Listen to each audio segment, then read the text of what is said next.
Okay, I'm seeing that it's 9:30, so I'm going to go ahead and start. Welcome to the April 16th, 2020 meeting of the Downtown Design Review Committee. This is the City of Oklahoma City's first teleconference DDRC meeting. My name is Tony Blatt, and I am the chair of the committee. I'm going to make a few announcements regarding this teleconference. If the teleconference is disconnected at any time during the meeting shall be stopped and reconvened once the audio connection is restored. If communications are unable to be restored within 30 minutes, items remaining for consideration will be continued to the next regularly scheduled Downtown Design Review Committee meeting, which is on Thursday, May 21st, 2020 at 9:30 a.m., and it will be by teleconference. The agenda and documents are located on okc.gov. Please remember that only one person can be heard at a time. If more than one person speaks, we won't hear you both. For anyone speaking today, including committee members, please identify yourself when you begin to speak. There will be a roll call every 15 minutes. All votes will be by roll call. Anyone wishing to speak about an agenda item has hopefully already contacted staff so that your name is on the list to be called on at the appropriate time. In case there are people wishing to speak that have not contacted staff, I'll allow time for that during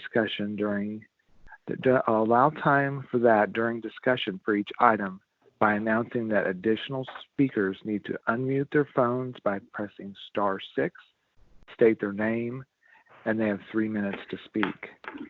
When you call in, staff will be muting your phone. You will be able to hear the meeting. Please keep your phones on mute until you are recognized to speak. To unmute your phone, press *6. Okay. So Mark, will you please call the roll? Yes, sir. Tony Blatt. Here. Corey Bates. Mariana Sardo. Corey Bates. Present. Gary Jones. Present. Julie Kriegel. Present. Deborah Richards. Present. Mariana Sarur. Present. Rosie Trujillo. Present. We have a quorum. Thank you. First item of agenda on the agenda is approval of the minutes. The March 19th, 2020 minutes are in your packet. And in the absence of any comment on the minutes, I will entertain a motion. This is Julie Kriegel. I make a motion that we accept the minutes. This is Gary Jones. I move that we second. Tony Blatt. We have a Kriegel-Jones motion. Will you do the roll call vote? Yes, sir. Tony Blatt. Yes. Corey Bates. Yes. Gary Jones. Yes. Julie Kriegel. Yes. Deborah Richards. Yes. Mariana Sarur. Yes. Rosie Trujillo. Yes. All ayes, 7 ayes, no nays. Thank you. Item number 3 on the agenda is cases withdrawn. There are none. Item number 4 on the agenda is continuance requests, and there are no items. Item number 5 is items on the consent docket, and there are no items. So under cases for individual consideration, the first item is DTCA-20-00034 at 301 Northwest 13th Street. Julie Kriegel. I recuse myself from this vote. Corey Bates. I also recuse myself from this item. Okay. This is Laura, Laura Griggs. Thank you. Planning Department.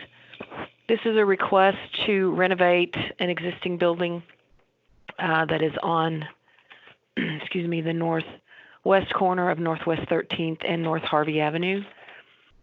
This is the eastern half of a building that was built back in 1946 as an automobile dealership, and the western half has already been renovated several years ago. In the staff report, there was really only one item that we had an issue with on the proposal, and that dealt with removal of original glass block from one part of the building that is on the south facade, which is the 13th Street facade. And the concern of removal of that item is that it's original to the building, and we have design guidelines. These are not regulations. We have design guidelines that are contained in the handout, as well as in the rehabilitation guidelines that speak to retaining original features, as well as the western half of the building also had the same glass block. And that glass block was a larger extent of that material, but that was retained when it was renovated. And so I wanted to draw your attention to the pictures that will be the very last thing for this agenda item. Typically that would be the PowerPoint pictures. And you can see on about the fourth or fifth picture, I included some close-ups of that portion of this building where the glass blocks are found. This originally was a men and women's restroom, and the area that currently has what looks like louvers, its siding, between those glass blocks, that's where the doors were located. If you flip that page over, you will see that there is a couple of pictures of the western half of this building, which is called the Monterey, and the glass blocks that were retained when that building was renovated. And as you can see, it's a larger extent of that feature. The original floor plan, that is the first large drawing that was in your packet for this item, that was provided by the applicant, and I apologize it's so light, but if you look about in the middle of the drawing toward the bottom, and there's actually an arrow, so if you go straight up from the arrow, you'll see that small curve, so you can see the floor plan, how it was kind of pie-shaped bathrooms at that location. The applicant had also provided some pictures, which were in the packet,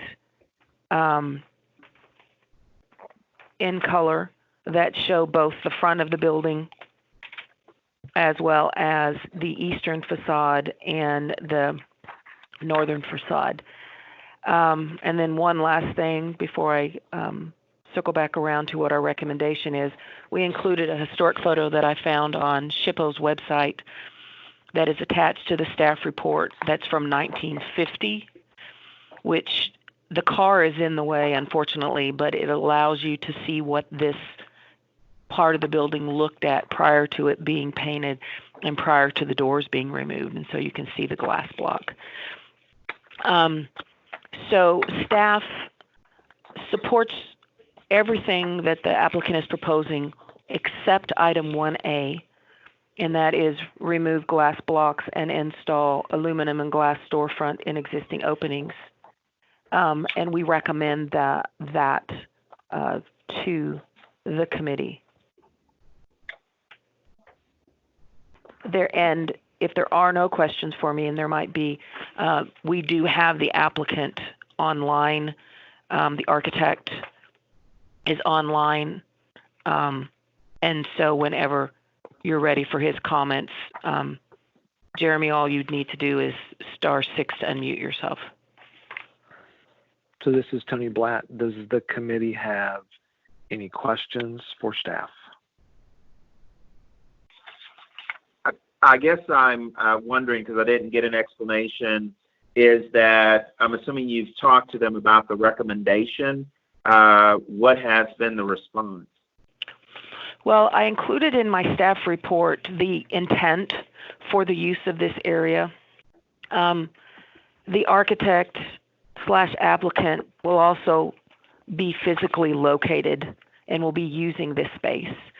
And their intent is to use it kind of like a a showroom, a storefront window display for items that they build, but Jeremy Gardner can expand on that if that is the only question from one of the any committee member. Ms. Tony Blatt, are there any other questions for staff? Would the applicant like to address any items?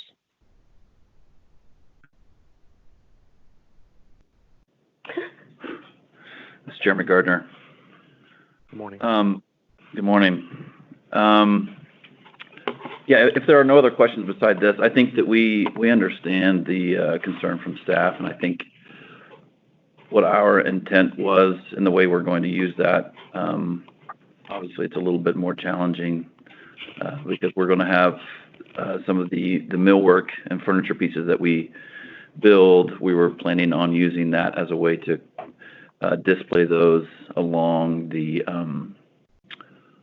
sidewalk, so as the pedestrians kind of traverse 13th, they would be able to, the way we're going to light it, the way we were going to use it, we were hoping to be able to include more transparency in that bump out.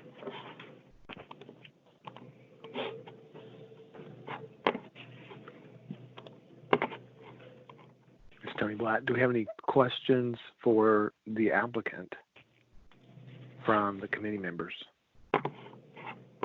This is Deborah Richards. I'm curious if there's other things that could be considered here. So I agree that I would prefer the glass block.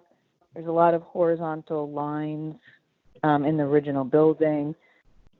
I might even expect to see some of those horizontal lines carried through the metal paneling that you're putting as the new facade. And I'm wondering if you considered in this area just doing curved glass with a really minimal profile. What would be great is a steel window, but I know that can be hard to get manufactured, but maybe there's something else with just a curved channel or something like that, and curved glass, which would take on the historic look much more than putting in square windows. Well, I guess one thing that we could do is just we can move forward on our end with the project with staff's recommendation, and then if we can, curved glass obviously is a different cost than what we originally specified. So we just need to be able to test to make sure it still fits within the parameters of the performa. But why don't we just say that we will leave the glass block per staff recommendations until should we find that we are interested in exploring something else, then we'll bring it back to the committee. Ms. Tony Blatt, if there aren't any further questions for the applicant or comments from the committee, and if what the applicant is proposing in following staff recommendations for the time being and going forward with the project, there aren't any further questions or comments, I would entertain a motion. This is Laura, and I'd like to just point something out before you go further. So the only issue... Go ahead. The only issue staff had was with 1A. I wanted to point out that 1B supported what they wanted to do for the doors between these glass block windows, because the doors are gone, and they were proposing to remove the infill and install the aluminum glass storefront in those openings. And I wanted to point that out just to make sure you guys were aware that if you agree with staff and the applicant is saying that he will agree with staff, it would just keep the glass block. It would allow them to put the glass in between where the doors had been.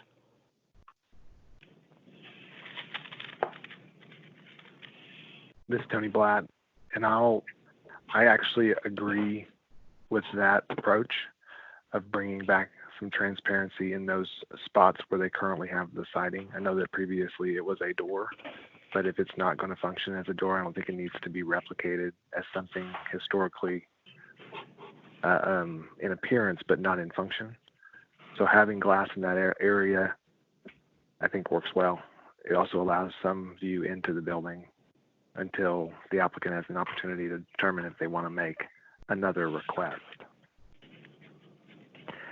And I guess at this point I should ask, is there anyone that is on the teleconference that would like to speak to this item? And this is Laura, and if you would like to speak, *6 to unmute yourself, please.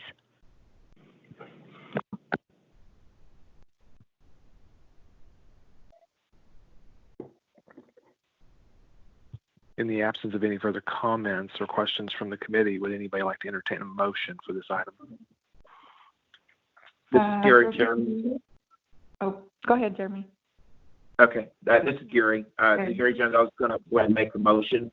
I move that we approve the application, except item 1.A, remove glass blocks and install aluminum and glass storefront in existing openings on the basis that the project complies with the regulations and guidelines of the Downtown Design District Zoning Ordinance as referenced in section C and D of the staff report. I'll second. Rosie Trujillo. I have a motion and a second. Would you do a roll call vote? Yes, sir. I have Jones making the motion and Trujillo seconding. Tony Blatt. Yes. Corey Bates. Corey has recused himself. Recused himself, I'm sorry. Gary Jones. Yes. Deborah Richards. Yes. Mariana Sarur. Yes. Rosie Trujillo. Yes. Okay, we have 5 yeses and 2 recusals. Thank you very much. So item Thank B, you. Oh, Sorry, this was Jeremy. I was just saying thank you. oh, thank you, Jeremy. This is Julie Kriegel. I'm back in the meeting. This is Corey Bates. I'm back in the meeting as well. Thank you both. Item B on the agenda is DT6A-20-00035 at 100 West Oklahoma City Boulevard. Laura, do you want to speak to this item? Yes, thank you. Laura Griggs, Planning Department. This item is the sign package for the Omni Hotel. There are a couple of items that are going to need a variance, and as well as a couple of signs that are larger than 100 square feet. So that is why this item had to come before the committee. Back when the committee saw the original application for construction of the Omni, there was already discussion that they were going to have a sign in the right-of-way on the boulevard. And in fact, that is one of the items which it's a sign that is going to be attached on a wall, on a curved wall, where the cars are coming up from the underground parking portion of the structure. I was lucky enough to get a picture because they rolled the gate open. It's kind of hard to get pictures on the first floor now in an active construction zone. So you can see in the very last part of your packet, which were the pictures that would have normally been the PowerPoint pictures, that it's the third picture from the end. I was able to get the guy to open the gate again, and I stood in the street and I was taking a picture of this concrete wall that comes out from the south face of the building. And I have an arrow showing where that sign will actually go on that curved wall. They have already received a variance for setback and height. They just needed to get these for the signs. They have already gotten approval for all of the work they're also doing in the right-of-way. That's huge right-of-way through there, and the boulevard isn't taking all of it up. And so you can see the covered drop-off area, and then that curved wall where cars will be coming up. And so they have a sign there directing the public. And then if you look back on the second picture in the PowerPoint, which shows the north face of that building, there is going to be a large sign which is 482.64 square feet, kind of in the upper right of the face of that building. The building is 100, a little over 100 foot in height, I believe. And so that sign is clearly automobile oriented. You'll be craning your neck to be able to see it if you're down on the sidewalk. But for visibility, as people are heading south, you'll be able to see it very well. And then the other large sign they're putting in is on the south facade. And so that if you look on the fourth picture of the PowerPoint pictures, the one on the left, it is also going up near the top of that building. So, and then there's multiple signs going for different functions, the hotels, the coffee shop, the different activities they're going to have on the lower part of the building.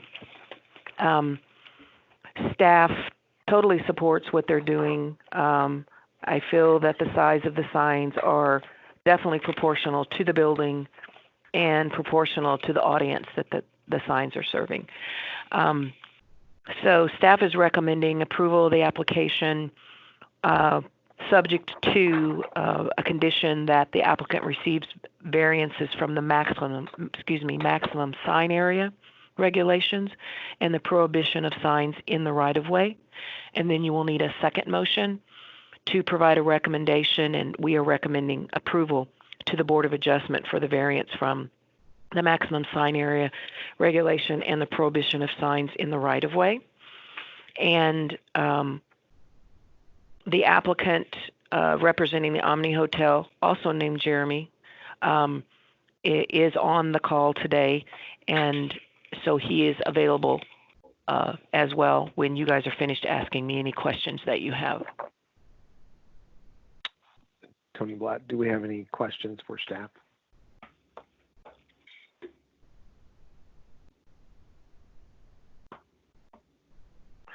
Would the applicant like to make any comments on the application?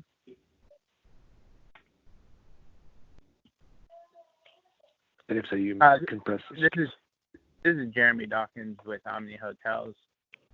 Nope, if there's any questions, though. It's Tony Blatt. Do we have any questions for the applicant or comments on the packet? This is Corey Bates.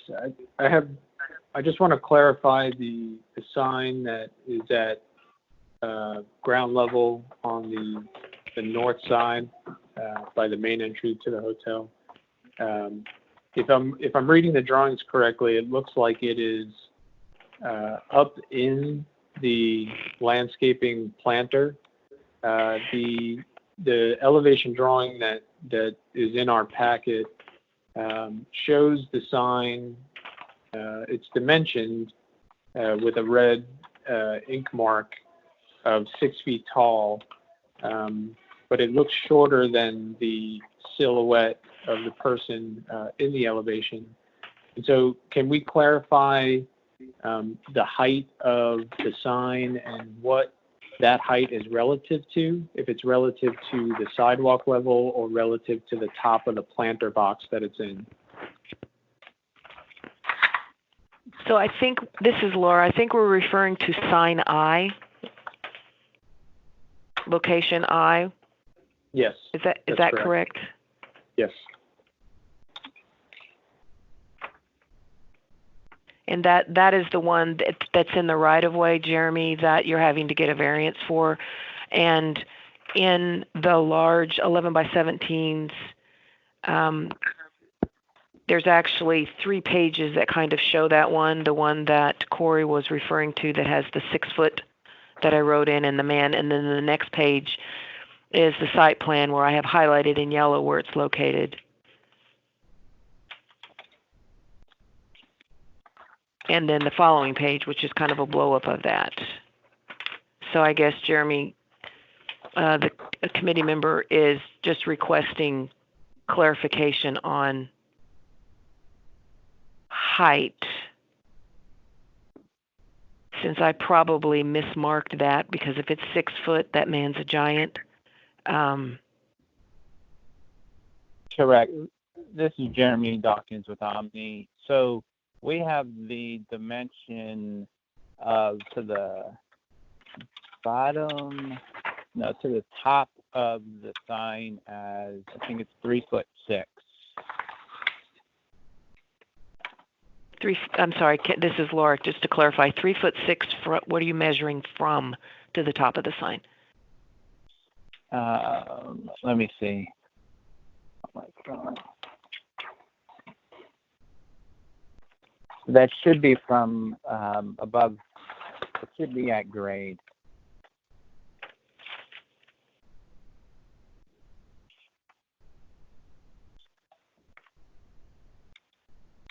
Okay, so you're saying that, this is Laura again, 3'6" from grade to the top of the sign? One second, I'm going through the drawings here. That's correct, and it's the sign, not the wall that it's attaching to. Okay, and this is Laura again. So if you're saying from grade, so the bottom to the from grade to the top of the sign is 3'6", so that means from the bottom of the sign to grade is 1.5 feet? Correct. Okay, and so then the sign is 2 foot, and then the drawing indicated 6 inches to the top of that wall. So obviously then that makes it a total of 4 foot, if I'm doing my math right this morning, instead of 6 foot. 4 foot. Okay, so with correcting that dimension from 6 foot to 4 foot, I think that makes it a little more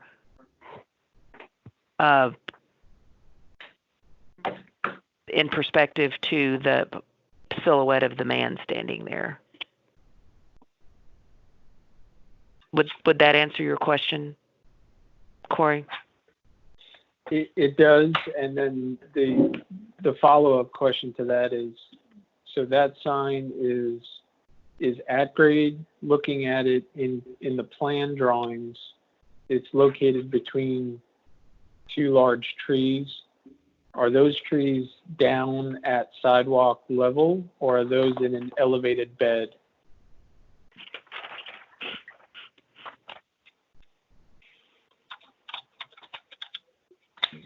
Those are it's an elevated landscape bed. Okay, so then this is Corey again. Is the sign at the top? Does the sign start at the top of the elevated bed?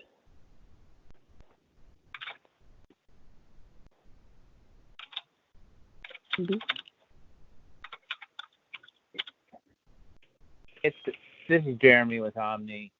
The wall, okay, so the wall comes out from, so it's on top of that bed. There's a wall that comes out. That wall is elevated higher than the bed. This is Laura. So if we were to look at that picture that I included, and Jeremy, it's the third picture from the end on those pages. It has 2 slides per page, so it's the third slide from the end, that agenda item, where you can actually see that wall coming out. So what you're saying is that behind that wall is where the planter is, right? And the planter is going to be depressed or high. The trees are going to be like lower than the top of that wall. Is that what you're saying? Yeah, this is Jeremy with Omni. It's the landscaping bed. I mean, it's not we have a curb that comes around that, and that's why I'm saying it's elevated, but it's not the same height as the perpendicular wall that is supporting the monument sign. So it's a planting bed that's made with a curb, right? And then we have a concrete wall that comes out from that is roughly 4 feet in height. This is Corey again. So just simply to clarify, so the 4-foot height of the sign is relative to the sidewalk or relative to the top of the landscaping bed? This is Jeremy with Omni. It's relative to the sidewalk. Okay, thank you. That answers my question. Okay.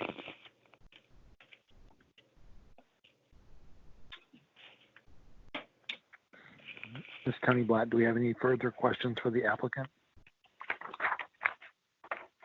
And if we do not have further questions, is there anybody in the on the teleconference that would like to speak to this case, and they can do so by pressing *6 if they want to. And in the absence of any further conversation, I'll entertain a motion. This is Gary Jones. I will make a motion that we approve the application on the basis that the project complies with the regulations and guidelines of the Downtown Design District Zoning Ordinance as referenced in Section C and D of the staff report, with the condition that the applicant receives variances from the maximum sign area regulations and the prohibition of signs in the right-of-way. I have a motion. This is Deborah Richards. This is Deborah Richards. I will second that. I have a motion and a second. Would you please call a roll call vote? Yes, sir. Tony Blatt, Yes. Corey Bates, Yes. Gary Jones, Yes. Julie Kriegel, Yes. Deborah Richards, Yes. Mariana Sarur, Yes. Rosie Trujillo. Yes. We have 7 ayes, 0 nays. Thank you very much. I would like to have another recommendation. I'll have a motion. This is Gary Jones. I make a motion that we make a recommendation of approval to the Board of Adjustments for a variance from the maximum sign area regulations and the prohibition of signs in the right-of-way. This is Deborah Richards. I will second that. I have a motion and a second. Would you please call the roll? Yes, sir. Tony Blatt, Yes. Corey Bates, Yes. Gary Jones, Yes. Julie Kriegel, Yes. Deborah Richards, Yes.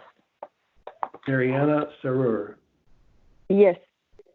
Rosie Trujillo. Yes. 7 ayes, 0 nays.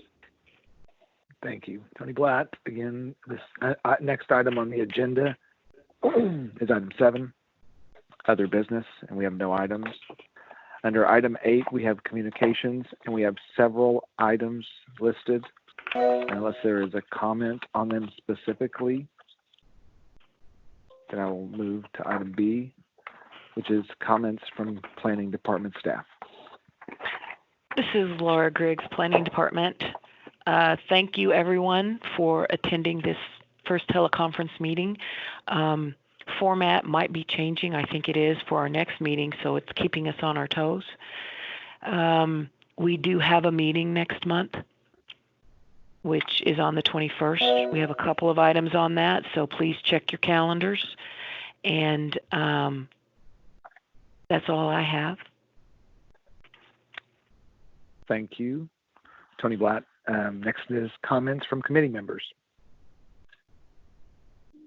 And I, too, want to thank everybody, one, for getting on early so that this could be successful, and two, it seemed like we had a very good format and discussion. So everybody, I appreciate that.